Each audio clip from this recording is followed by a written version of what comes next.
अब शिव आगे प्रवचन करना शुरू नहीं करते, वो भी इशारा शुरू करते हैं। इशारा भी किस तरह से, जैसे दिखाई दे रहे थे ओझल हो गए, फिर प्रकट हो गए, और फिर प्रकट होकर फिर ओझल हुए, कभी फूल, कभी पत्ता, कभी विशाल वृक्ष, कभी पूरा विश्व बनकर, और फिर सामने आ जाए। तो पार्वती माता आश्चर्य में पड़ रही है, पूछ रही है, अच्छा ये आपका एक रूप है कि सारा विश्व, सारा विराट ही आप हो? अच्छा ये भी आपका एक रूप है कि आप अदृश्य हो, अगोचर हो, ये आंखें नहीं देख सकती, कान नहीं सुन सकते, आपको छुआ नहीं जा सकता। अच्छा चलिए यही बता दीजिए पाने का तरीका क्या है। तो शिव 112 विधियां बताते हैं कि मेरी और चलना चाहते हो, मुझे पाना चाहते हो, तो 112 विधियां। और उनमें भी उन्होंने सबसे पहले यह कहा कि शुरुआत यहां से करो कि स्व और विश्व, तुम्हारा स्वरूप और विश्व रूप, इन दोनों के बीच क्या है इसे जानो पहले। तो पार्वती माता बहुत श्रद्धा से हाथ जोड़कर पूछती हैं, आप ही बताइए। तो शिव ने उंगली पकड़कर उनकी नाक के पास लगाई और कहा, स्पर्श करो।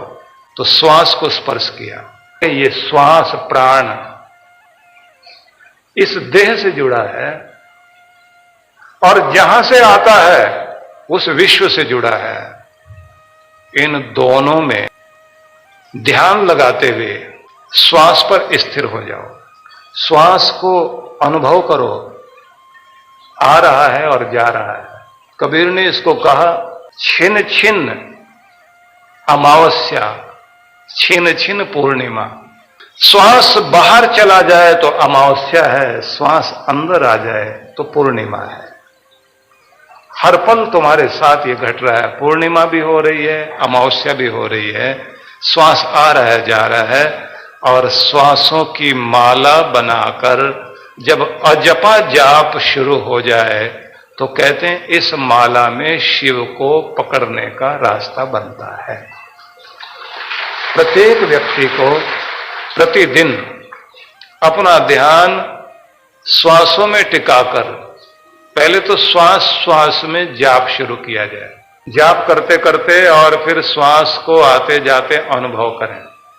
श्वास को आता जाता जब आप अनुभव करने लग जाएं तो थोड़े समय के बाद एकाग्रता के साथ आपके विचार समाप्त हो जाएंगे। बुद्ध ने भी तप भी किया, साधना की, बात नहीं बनी, तो श्वासों में स्थिर हुए।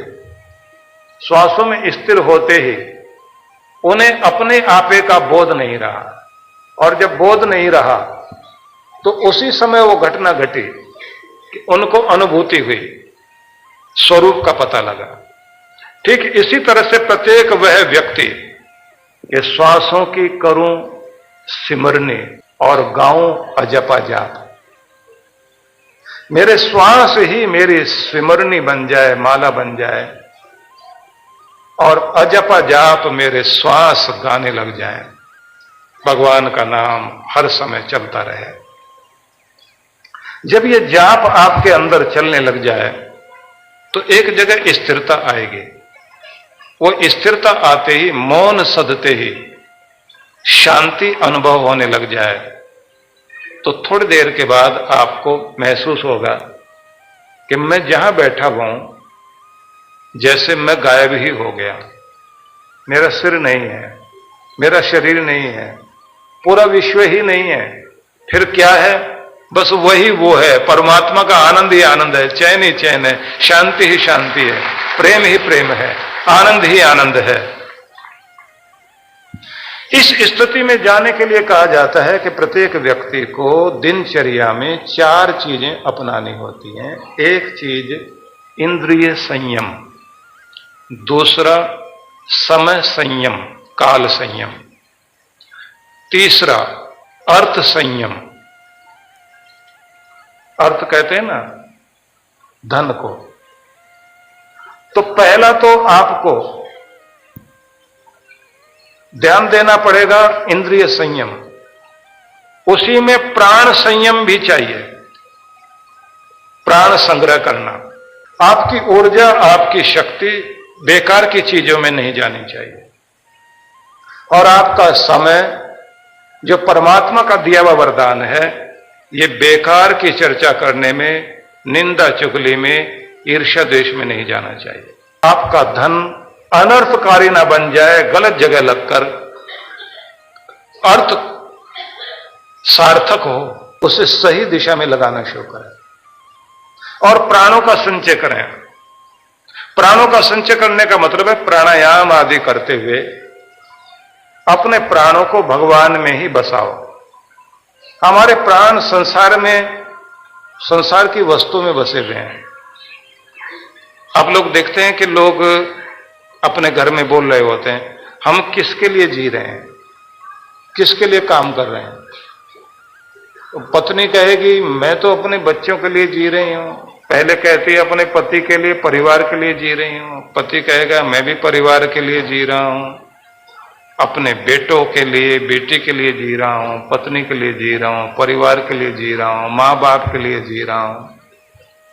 कुछ थोड़ा सा ऊंचा उठता है आदमी तो कहता है अपने समाज के लिए जी रहा हूं, अपनी बिरादरी के लिए जी रहा हूं। थोड़ा सा और ऊपर उठता है आदमी, कहता है मैं अपने नगर के लिए जी रहा हूं।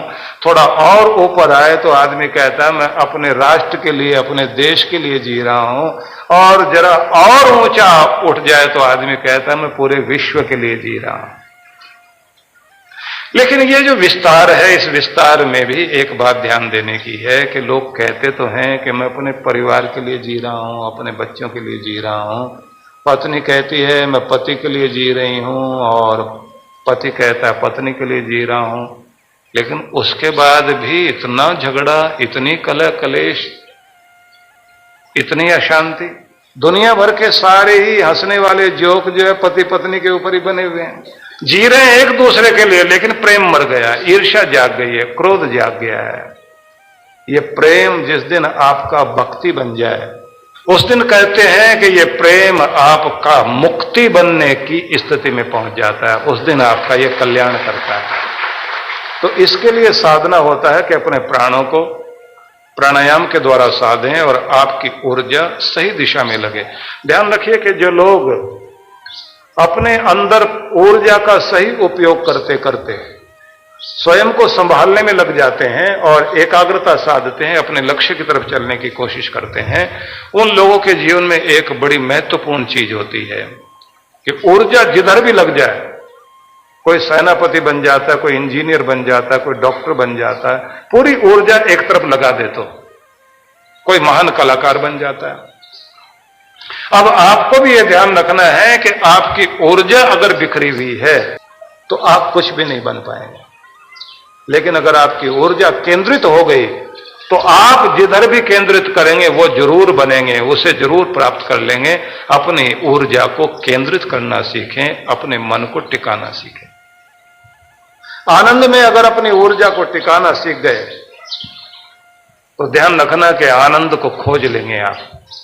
अशांति में अगर आपकी ऊर्जा, जो लोग बहुत अशांत रहते हैं तो सारा दिन अशांति में उनका ध्यान रहता है, तो अशांति खींचते रहते हैं अपनी तरफ।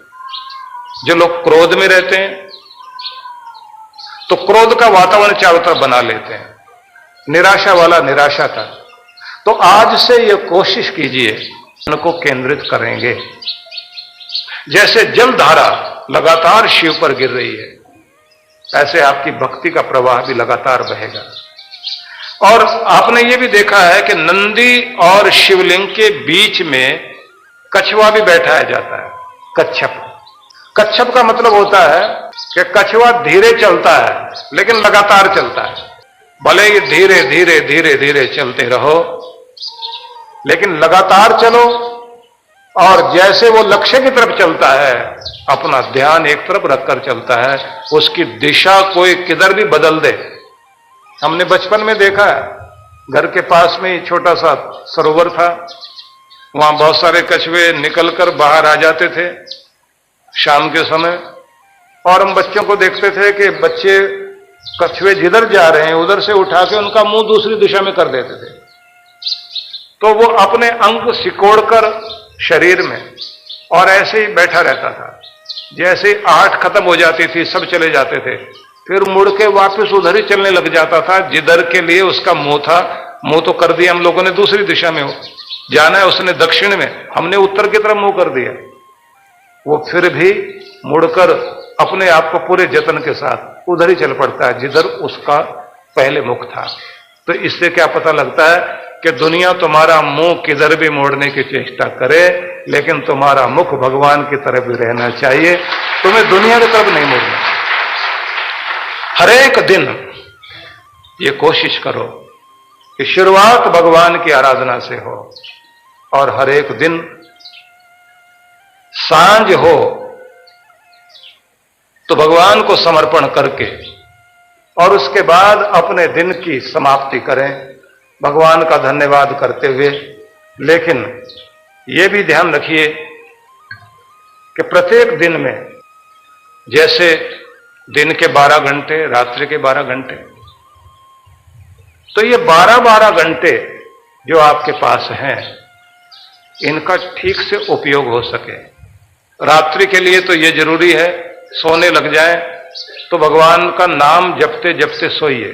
तो आप एक कल्पना में रहें, जैसे रात्रि में सोने लगे तो महसूस करो कि कैलाश पर्वत के चांदनी में भगवान शिव के दर पर उनके चरणों में सिर रखकर हम लेटे हुए हैं और हमारे श्वास श्वास से ओम नमः शिवाय का जाप हो रहा है और भगवान की कृपा मुझे मिल रही है। और आप कह रहे हैं हमेशा तूने संभाला है, जन्मों से संभालता आया है, अब भी जहां भी मैं संभला हूं तेरी कृपा से संभला हूं, और आगे भी यही उम्मीद है कि तेरी कृपा मिलती ही रहेगी। इस भरोसे के साथ तेरे चरणों में आंखें बंद करने लगा हूं, ऐसा भाव लेकर सोइए। तो आप देखेंगे आप सो रहे हैं तो आपका सोना भी सोना नहीं, वो भी एक निद्रा भी समाधि बनेगी, और आपके श्वास भगवान का जाप करते हुए सोएंगे। आपकी नींद गहरी होगी, आपको पता भी नहीं, लेकिन आपका जो अवचेतन और उपचेतन मन है वो पूरा भगवान की भक्ति में तल्लीन हो जाएगा। और जब सुबह उठेंगे प्रार्थना करके उठिए, और काम अपना करने लगे हैं तो भगवान का नाम जपते हुए शुरू कीजिए।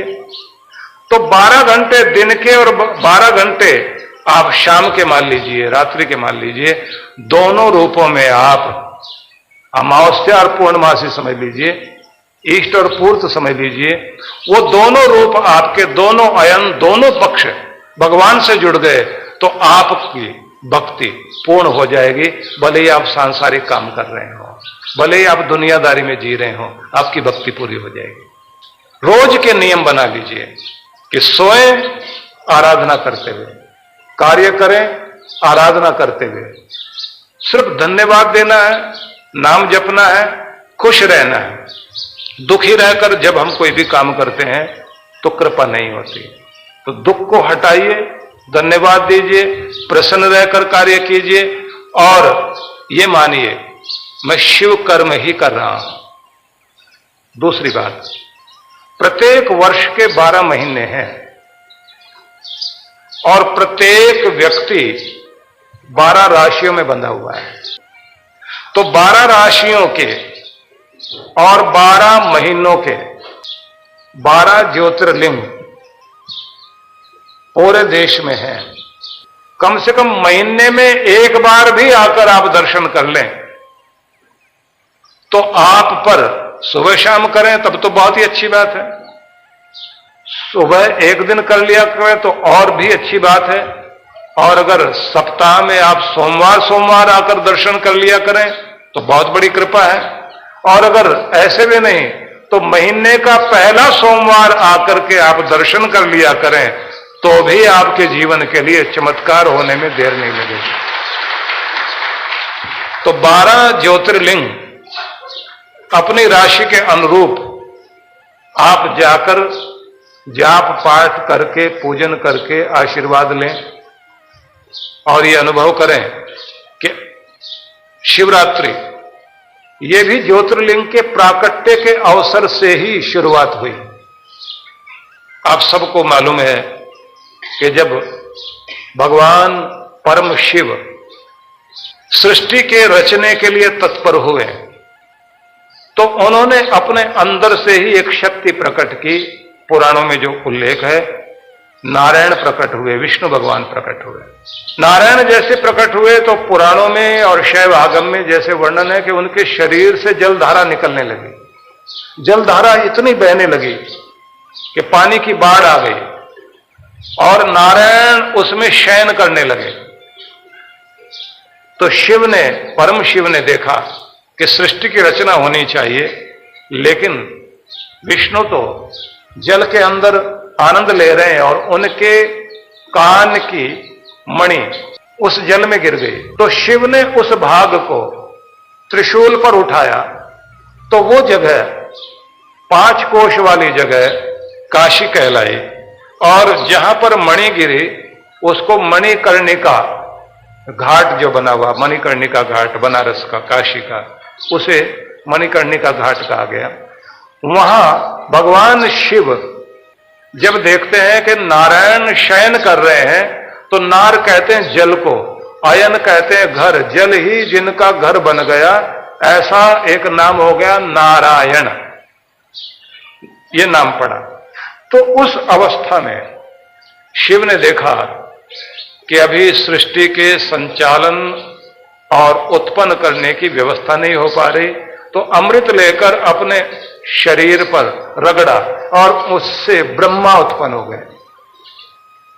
अब ब्रह्मा जैसे उत्पन्न हुए तो इधर नारायण प्रभु की नाभि से कमल प्रकट हुआ। वो जो कमल प्रकट हुआ तो भगवान शिव ने ब्रह्मा को उठाकर कमल पर बैठाया और अभी शयन अवस्था में नारायण है तो एकाएक दोनों की आंखें खुली। तो नारायण कहते हैं तुम कौन? ब्रह्मा पूछते हैं आप कौन? तो नारायण प्रभु कहते हैं कि मैंने तुम्हें जन्म दिया, मैं श्रेष्ठ हूं, तुम मेरे पीछे चलो। ब्रह्मा जी बोले मुझे जन्म देने वाले आप हो ही नहीं। तो झगड़ा हुआ और फिर श्रेष्ठता के लिए दोनों ही सोचने लगे कि कौन श्रेष्ठ। और इतनी देर में एक ज्योतिर्लिंग प्रकट हुआ, इतना बड़ा एक स्तंभ अग्नि का जो जमीन के नीचे और आसमान के ऊपर तक फैला हुआ, और एक ध्वनि भी ओंकार की प्रकट हुई।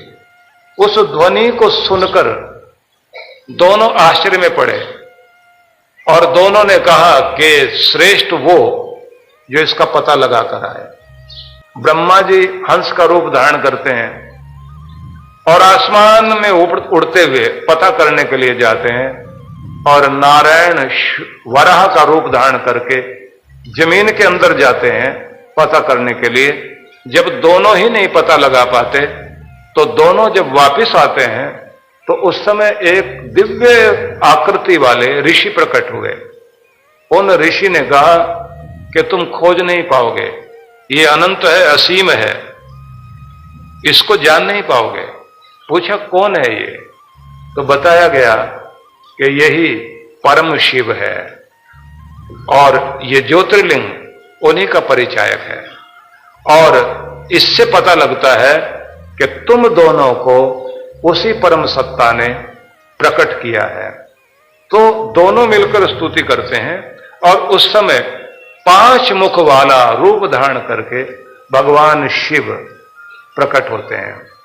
भगवान शिव का ये रूप सदाशिव रूप है और जो लीन होने वाला रूप है, निराकार वाला रूप है, वो परम शिव है। और उसके बाद कहते हैं कि सृष्टि के संचालन के लिए भगवान शिव ने कहा कि मैं अपने शरीर से एक और शक्ति प्रकट करता हूं। वो शक्ति रुद्र रूप में प्रकट हुई। अब यहां समझने योग्य बात है कि जो परम सत्ता, सर्वव्यापी सत्ता है, वो तो एक ही है, परम शिव। और सृष्टि के चलाने वाले त्रिदेव ब्रह्मा, विष्णु और महेश, ये तीन सृष्टि के संचालन करता है। फिर इनके बाद कहते हैं कि भगवान ने अपनी शक्ति से ही, क्योंकि शिव और शक्ति एक ही हैं, उसी शक्ति के तीन रूप फिर और उत्पन्न किए। वो रूप हुए जिसमें हम कहते हैं सरस्वती, लक्ष्मी और शक्ति पार्वती। इस प्रकार से संसार का संचालन हुआ। लेकिन जिस दिन ये शिवलिंग प्रकट हुआ था, ज्योतिर्लिंग प्रकट हुआ था, उस रात्रि को शिव ने कहा कि ये शिवरात्रि कहलाएगी, क्योंकि इस दिन ओंकार का प्राकट्य हुआ। ये प्राकट्य पूरी धरती में, पूरे विश्व में लगातार गूंजता रहेगा जब तक ये धरती है, जब तक प्रलय रहेगी। ऐसे ही ये ओंकार की ध्वनि होती रहेगी। इस ओंकार ध्वनि को ध्यान के द्वारा जब आप अपने अंदर सुनोगे तो जीव का कल्याण होगा, उसका ध्यान टिकेगा। और जब उसका ध्यान टिकेगा तब मैं अपने विश्व रूप का, परम रूप का, शिव रूप का दर्शन कराऊंगा। तो ध्यान के द्वारा भगवान को पाया जा सकता है। तो ध्यान से, जाप से कृपा प्राप्त होती है। निरंतर आप भी कीजिए, ध्यान भी, जाप भी, पाठ भी। और ये भी ध्यान रखिए कि भगवान ने जैसे गंगा को धरती पर प्रवाहित किया, तो आपके जीवन में भी भक्ति की गंगा लगातार प्रवाहित रहनी चाहिए। भगवान जिस तरह से भोलेनाथ हैं और प्रसन्न हो जाए तो कुबेर का खजाना रावण जैसे व्यक्ति को दे सकते हैं, तो आप तो भगवान के प्यारे बंदे हैं, तो क्या नहीं मिल सकता आपको। तो आपकी भी मनोकामनाएं पूर्ण हो सकती हैं। तो कुमारी कन्याओं को अपने विवाह के लिए भगवान शिव की और पार्वती माता की आराधना करनी चाहिए और कमरे में शिव पार्वती का ही चित्र लगाना चाहिए, एक अकेले का नहीं।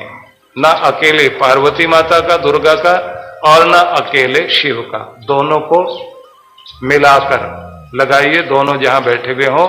और अगर आप चाहते हैं कि आपके घर में संतान भी हो और आपका घर फले फूले, तो गोद में गणेश पार्वती माता के और बराबर में बैठे हुए शिव, तो ऐसा ही रूप आपको सामने यहां दिखाई देता है शिव परिवार।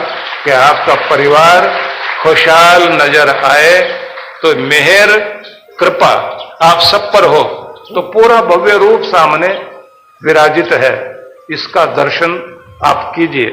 हां, अगर आप ये चाहते हैं कि धन की वृद्धि हो, तो नियम है, प्रेम चाहते हैं, प्रेम पूर्वक घर में प्रेम प्यार रहे, तो भगवान को फूल अर्पित कीजिए। धन चाहते हैं तो धन भी, फूल भी साथ में अर्पित कीजिए। और अगर आप चाहते हैं मेरे घर में मिठास रहे, तो ये सब कुछ करते करते भगवान को शहद भी चढ़ाएं, मिष्ठान भी चढ़ाएं। और अगर आप ये कहते हैं कि नहीं, मेरी लाज भी रहे, मान भी रहे, तो वस्त्र भी भगवान के लिए। लेकिन सबसे ज्यादा महत्वपूर्ण बात तो ये है कि भगवान दीनों के, दुखियों के, सबके हैं। तो अगर दीन दुखी की सेवा आप करते हैं तो भगवान अपने आप प्रसन्न हो जाते हैं। तो दर्शन भी करें और सेवा भी करें, क्योंकि आप भगवान को एक ही जगह न ढूंढें।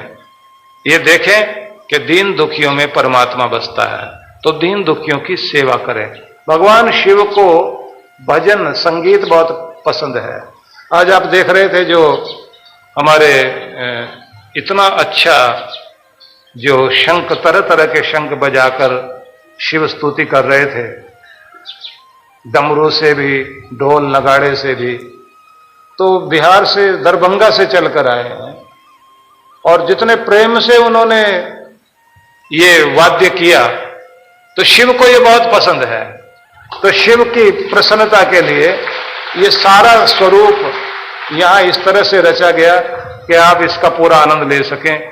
मैं जो ध्यान की चर्चा आपसे कर रहा हूं कि भगवान कैसे प्रसन्न होते हैं, कैसे उन्हें पाना है, तो इसमें कुछ व्रत भी हैं, कुछ नियम भी हैं, आराधना भी है, गीत संगीत भी है।